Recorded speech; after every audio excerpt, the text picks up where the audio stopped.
Bu yıl bağımsızlığının 30. yılını kutlayan Türkmenistan, Birleşmiş Milletler'le stratejik işbirliğini geliştirmeyi hedefliyor.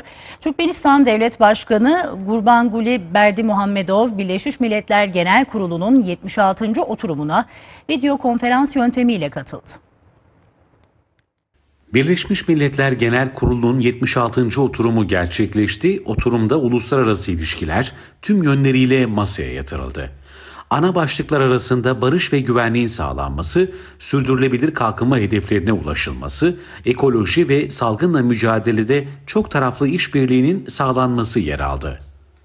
Birleşmiş Milletler Genel Kurulu'na video konferans yöntemiyle katılan Türkmenistan Devlet Başkanı Gurbanguly Berdimuhamedov, küresel ölçekte barış ve güvenliği sağlamak için devletler ve büyük uluslararası kuruluşlar arasında daha yakın ve koordineli bir etkileşim gerektiğini kaydetti. Berdimuhamedov, farklılıkların üstesinden gelinerek küresel sorunları çözmek için siyasi bir irade ortaya konulması gerektiğini ifade etti.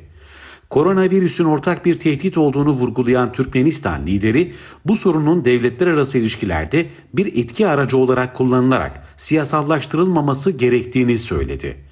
Afganistan konusuna da değinen Berdimuhamedov, Afgan gerçeğinin değiştiğini, savaşlardan ve kargaşalardan bıkmış, barışçıl ve sakin bir yaşam hayali kuran Afgan halkının yanında olunması gerektiğini söyledi.